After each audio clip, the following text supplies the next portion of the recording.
Bom, pessoal, vamos dar início aí à nossa primeira parte da nossa segunda aula com o tema quem é o administrador, né? Essa aula, ela está condicionada à página 46, tá ok? No tópico 1.1.2 com o tema quem é o administrador, tá? Então pegue a sua apostila. Nós vamos discutir alguns tópicos, tá? Alguns parágrafos desse tópico aqui. Nós vamos discutir aí o primeiro parágrafo, depois nós vamos para o terceiro parágrafo, vamos ler o terceiro, o quarto e o quinto parágrafo, e depois vamos ler o último parágrafo desse tópico, tá bom? Vamos lá. Quem é o administrador? Tópicos a serem discutidos. Primeiro, no primeiro parágrafo aí do tópico diz o seguinte: o administrador é um especialista na arte de trabalhar com pessoas. Sente-se vitorioso quando ajuda os outros a fazer bem o seu trabalho. Uma das maiores dificuldades que algumas pessoas têm é lidar, né, com as pessoas, com um grupo de pessoas. Por quê? Porque cada pessoa tem a sua mente, cada pessoa tem o seu pensamento, o seu jeito de ser, suas características próprias, né? Os seus trejeitos, suas dificuldades, as suas facilidades. E o líder, ele tem que entender que cada ser humano é diferente um do outro. Ninguém é igual a ninguém. E por mais que esse pastor, esse bispo ou esse líder de ministério ou de departamento, ele não vai conseguir mudar os jeitos e os trejeitos das pessoas. Se ele for se disponibilizar a tentar mudar, ele vai estar fazendo algo errado. Porque Deus ele vai usar justamente essas características peculiares que cada uma dessas pessoas tem. Porque essa diversidade de características, né, que nós vamos encontrar nos seres humanos, elas são exatamente as ferramentas que Deus quer usar, porque vai ter empatia com pessoas que possuem as mesmas características, os mesmos trejeitos, né, as mesmas limitações. E isso tudo faz um processo de alcançar as pessoas um pouco mais fácil de se realizar. Você pode pegar o exemplo de Jesus, por exemplo, né? Jesus ele tinha 12 discípulos, não é isso? Cada um desses discípulos tinha uma característica diferente do outro. Jesus não muda as características de ninguém, tá? Ele consegue extrair as qualidades que cada uma dessas pessoas possuíam. E o benefício para o ministério de Cristo foi elevadíssimo. Prova disso que cá estamos nós, como servos de Deus, pertencentes a uma igreja, né? E a grande qualidade de um líder, pegando a pedagogia de Jesus, né, dentro dessa característica, é que Jesus ele não fez com que todos pensassem igual. Você vê que cada um tinha a sua linha de raciocínio, diferente uns dos outros, né? Nos 12 discípulos nós tínhamos zelotes, essênios, tínhamos até cobradores de impostos, né? Como era o caso de Mateus ou Levi. E todos se respeitavam. Pensavam diferentes, mas estavam no mesmo barco e respeitavam os pensamentos opostos. Dentro da igreja, você vai lidar com diversos tipos de pessoas, com pensamentos totalmente diferentes, com características totalmente opostas. Mas quando você consegue lidar com o diferente, você consegue, né, extrair de todos as suas maiores qualidades. Então, um bom administrador é aquele que consegue lidar com todas as pessoas, consegue lidar com as diferenças, com o pensamento oposto e extrair dela o melhor que ela tem para dar. Outra ideia aí é o equilíbrio administrativo. Essa parte está no terceiro parágrafo, começa assim: administrador e pastor encontram-se em linhas paralelas, são interdependentes e têm necessidade mútua. Um rebanho bem assistido depende de uma boa administração. Uma igreja bem administrada permite uma boa assistência ao rebanho, ministério, futuros membros, visitantes, legalização e compromissos. Engana-se quem pensa que uma igreja abençoada, né, é aquela que roda, que pula, que fala em línguas estranhas, que tem um louvor abençoado, que tem excelentes pregadores. Não estou dizendo, pessoal, que isso não venha a ser importante. É muito importante, tá? Uma igreja avivada, né? Uma igreja que externe os dons e os frutos do Espírito Santo. Isso é de suma importância. Não tem como se negar isso, né? Agora, uma igreja que consegue organizar bem isso, ela consegue avançar, romper. Paulo, ele tem uma dificuldade muito grande com a igreja de Corinto, justamente por isso. Era uma igreja avivada, com todos os dons, mas desorganizada, desequilibrada, tá? Então, quando uma igreja ela consegue esse equilíbrio administrativo, ela consegue romper barreiras, ela consegue lograr êxito em suas ações. E encontrar esse equilíbrio na balança não é uma tarefa fácil, tá? Porque hoje as igrejas, elas estão em busca do que dá certo, não daquilo que é certo, tá? Por isso que algumas igrejas estão enfrentando uma dificuldade muito grande com essa pandemia, porque elas são igrejas desequilibradas, foram igrejas desequilibradas, né? Então elas não conseguiram administrar bem as coisas, e agora nessa época de pandemia, com os templos fechados, com a impossibilidade da entrada e da saída dos recursos financeiros como outrora era, ela não consegue se manter mais, porque ela não tinha um equilíbrio administrativo, né? Não era uma igreja equilibrada. E aí veio a pandemia, o castelo de areia dissolveu-se, e agora eles estão tentando reconstruir a igreja com o ônibus andando. É como se você tivesse que trocar o pneu de um carro em movimento, tá? É possível? Pode ser que seja, mas é muito mais difícil, dá muito mais trabalho e vai gerar perdas irreparáveis no decorrer da jornada, tá? Então, uma igreja que tem um equilíbrio administrativo é uma igreja que tem um selo de qualidade, tá? Outra característica aí é de que nós não podemos padronizar pessoas, tá? Que está lá no último parágrafo desse tópico 1.1.2, que vai dizer o seguinte: o líder cristão aprende com Jesus a servir os seus liderados, ajudando-os a alcançar e a realizar o potencial máximo deles. Quanto mais elevado o cargo ou posição eclesiástica, mais o servo se torna um líder cristão. Eu não posso fazer, né, do meu liderado aquilo que eu sou. O aluno nunca será maior do que o professor. Ele será melhor em alguns aspectos, mas igual nunca serão. Eu não sou igual ao meu professor. Tenho outras qualidades, outras características. Por quê? Porque eu tive um professor que não tinha como principal intenção me tornar igual a ele. Ele tinha como intenção me tornar uma pessoa melhor do que eu sou. Ele conseguiu extrair de mim as qualidades que eu possuía. E padronizar pessoas é você pegar uma pessoa como referência, que geralmente é o professor, e querer elevar o nível da classe ou dos seus membros, colocando-os no mesmo patamar. Se eu faço isso, eu vou matar essa pessoa espiritualmente, ministerialmente, dentro da sua área conjugal, familiar, profissional, porque eu vou cobrar algo dele que eu consigo fazer, mas que ele pode ser que não.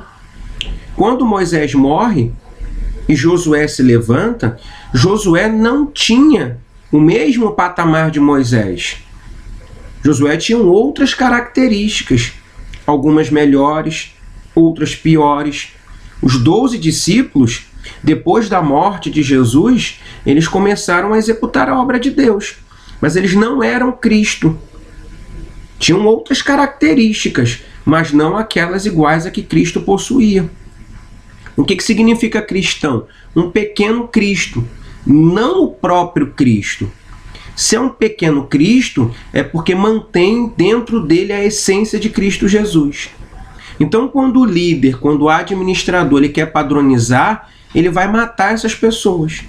Mas quando ele começa, a descobrir quais são as qualidades do grupo que ele possui e investir no ponto forte daquela pessoa, a mesma consegue evoluir e ser útil para aquela congregação. Agora, quando ele vai padronizar, ele vai matar aquela pessoa, vai afastar ela da casa do Senhor. Ela vai entender o seguinte: eu não sirvo para nada. Quando na realidade, quem não conseguiu identificar as qualidades que aquela pessoa tinha foi o líder. O sangue daquela pessoa, entre aspas, vai estar nas mãos do líder. Tá ok? Nem todos foram chamados para ser pastor, nem todos foram chamados para louvar. Existem muitas pessoas que foram chamadas para fazer outros trabalhos, outros serviços na casa de Deus, e que cabe ao líder identificar quais são as qualidades que aquela pessoa possui para que assim possa ser usado de forma adequada. O papel do pastor segundo o Salmo 23, tá? Vamos estudar essa ideia aí. Está no tópico 1.1.3, a administração eclesiástica, o que ela é, tá? Vamos lá. Tópicos a serem discutidos. Primeiro, o pastor, de acordo com o Salmo 23, ele vai ofertar proteção, ele vai ofertar refrigério e ele vai ofertar cura. Aqui na sua apostila vai dizer o seguinte: é o estudo dos diversos assuntos ligados ao trabalho do pastor, no que tange a sua função de líder ou administrador principal da igreja, a qual ele serve. Então, por que eu peguei o Salmo 23 para usar como exemplo? Porque a figura do pastor, é uma figura que tem que gerar um senso de proteção por parte das suas ovelhas. A ovelha não vai olhar para o pastor como alguém infalível, mas como alguém que pode e deve ofertar às ovelhas algumas situações que só ele pode dar. Quando você pega o Salmo 23, você visualiza lá: o Senhor é meu pastor e nada me faltará. Por que é que quando Deus é o meu pastor, nada me falta? Ali é um salmo de Davi. Davi era pastor. Então ele coloca Deus no lugar de pastor e ele no lugar de ovelha. E ele chega à conclusão que o bom pastor consegue ofertar para suas ovelhas ao ponto das mesmas não sentirem falta de absolutamente nada. Todo pastor ele tinha consigo 3 características, 3 ferramentas, A primeira era o cajado, a segunda era uma botija de água e uma terceira, uma botija de azeite. O cajado servia para dar direção a essas ovelhas, Haja vista que o pastor acordava cedo para conduzir essas ovelhas para um lugar que a Bíblia vai tratar como um lugar de pastos verdejantes e de águas tranquilas.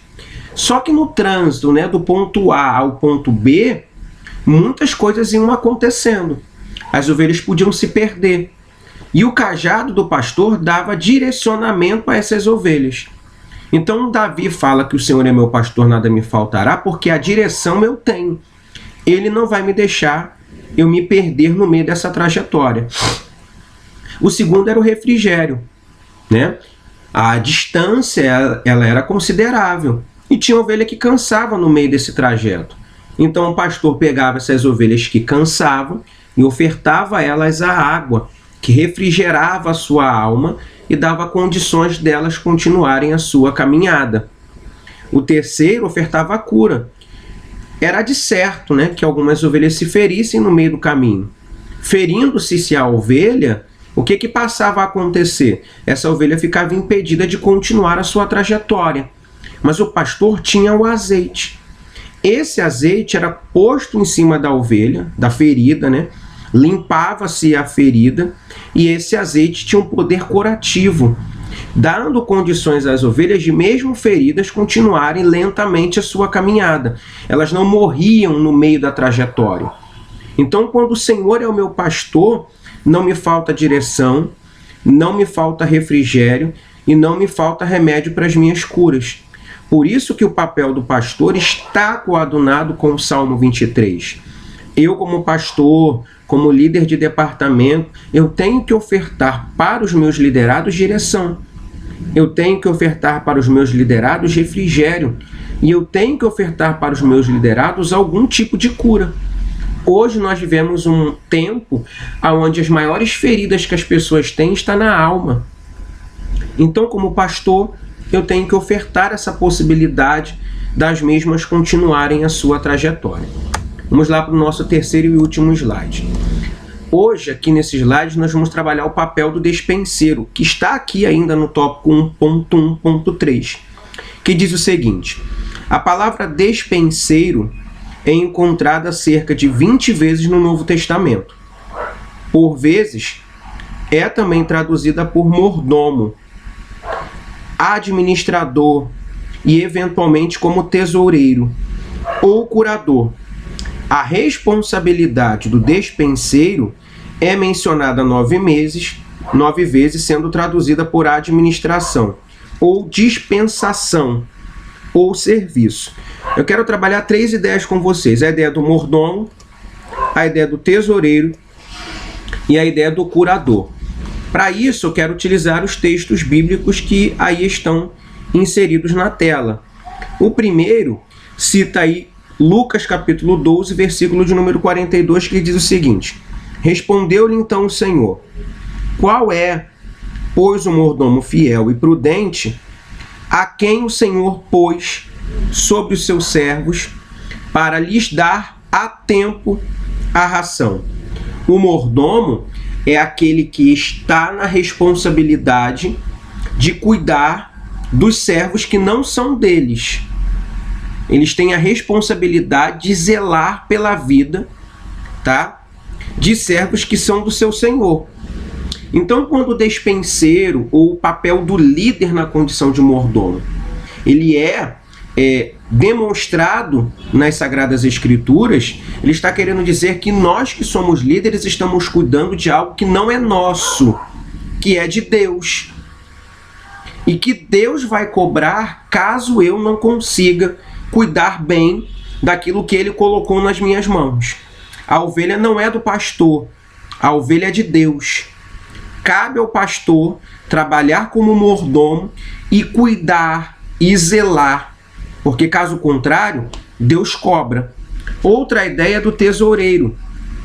Texto esse que está na carta do apóstolo Paulo aos Romanos, capítulo de número 16, versículo 23, que diz o seguinte: sauda-vos Gaio, meu hospedeiro, e de toda a igreja. Saúda-vos Erasto, tesoureiro da cidade, e o irmão Quarto. Essa ideia de tesoureiro, tá? Eram aqueles que tinham a responsabilidade de zelar pelos recursos financeiros que mantinham a obra apostólica de pé, tá? Então, esses eram os responsáveis por cuidar dos tesouros apostólicos, que eram os recursos financeiros. Lembro aqui a vocês, Paulo não cuidava e não pegava em dinheiro. Não é recomendado o pastor cuidar do dinheiro da congregação. É recomendado que a igreja tenha um tesoureiro. Por exemplo, quando uma igreja vai ser legalizada, ela precisa, obrigatoriamente, por lei, ter um secretário e um tesoureiro. Vai ser esse tesoureiro que vai zelar, cuidar pelo dinheiro que entra nos dízimos e nas ofertas, tá? Então o pastor não é recomendável que ele fique lidando com o dinheiro da igreja, até para se preservar de possíveis acusações futuras. Porque se alguém o acusar, ele fala assim, não, pera lá, eu não cuido do dinheiro da igreja. Tá? Então é uma forma dele também se proteger. E tem a figura do curador, que está na carta do apóstolo Paulo aos Gálatas, capítulo de número 4, versículo de número 2, que diz o seguinte, ele está debaixo de tutores e curadores até o tempo determinado pelo Pai. O curador é aquele que vai cuidar educacionalmente de alguém que a princípio é maior do que ele. Jesus aprende aos pés de alguém, Paulo aprende, por exemplo, aos pés de Gamaliel. Então o curador é como se fosse o professor, que vai estar ali cuidando, né, zelando pela vida educacional daquele cidadão. Ele é um tutor, tá? Ele é um educador. Então o pastor, ele também deve funcionar como um professor, tá? Como um tutor, como alguém que está ali para ensinar. Afinal de contas, o ministério pastoral não está condicionado somente a pregar, a administrar, mas também a ensinar. Tá bom, pessoal? Então essa é a nossa primeira parte da aula 2, tá? Nós teremos mais uma aula, que vai ser a parte 2 da aula 2, que virá logo em seguida. Tá bom, meus irmãos? Então que Deus abençoe a vida de vocês. Bom proveito nessa primeira parte e que Deus possa trazer os devidos esclarecimentos para vocês. Deus abençoe em nome de Jesus.